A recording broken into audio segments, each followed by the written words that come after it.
बड़े पैमाने पर हिंसा हुई, उस सब के लिए जिम्मेदार ये फैसला था। इस फैसले के बारे में केंद्रीय गृह मंत्री अमित शाह ने एक टिप्पणी की।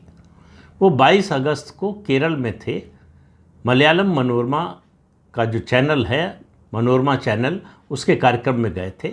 वहाँ उन्होंने कहा कि वामपंथियों के दबाव में कांग्रेस पार्टी ने बी सुदर्शन रेड्डी को उपराष्ट्रपति पद का उम्मीदवार बनाया, क्योंकि उन्होंने सलवा जुर्म पर यह फैसला दिया था जो माओवाद के खिलाफ था। अगर ये फैसला ना आया होता तो 2020 में ही देश से माओवाद खत्म हो जाता। इस पर बड़ा बवाल मचा। कुछ रिटायर्ड जजेस और कुछ वकीलों ने जो है इस पर संयुक्त बयान दिया कि ये न्यायपालिका की स्वतंत्रता पर हमला है।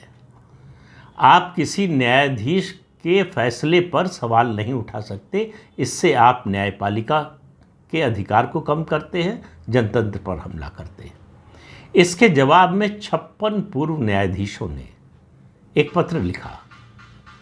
कहा कि कोई भी पूर्व न्यायाधीश जैसे ही राजनीति के मैदान में उतरता है, वो फिर उसका जो न्यायाधीश के रूप में काम है वो पीछे छूट जाता। फिर वो आलोचना के लिए सबके सामने उपस्थित होता है। उसकी और उसके काम की आलोचना न्यायपालिका की आलोचना नहीं है। जब तक वो न्यायपालिका का हिस्सा है तब तक उसकी आलोचना नहीं होती। और आप बी सुदर्शन रेड्डी के बारे में भी देखिए, जब उन्होंने फैसला दिया, ये उस फैसले के से सहमति असहमति जैसे बाकी फैसलों से होती है, उस समय भी थी। कुछ लोग सहमत थे, कुछ लोग असहमत थे, और माना जा रहा था कि ये फैसला जो है वो छत्तीसगढ़ से कम माओवाद को खत्म करने में बाधक बनेगा। लेकिन जज पर किसी ने टिप्पणी नहीं की। ये पहली बार हुआ है कि जज पर टिप्पणी हुई है।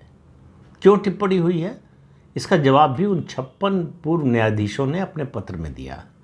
उन्होंने कहा कि आप जैसे ही राजनीति के क्षेत्र में उतरते हैं तो फिर आप राजनीतिक आलोचना के लिए आपको तैयार हो जाना चाहिए।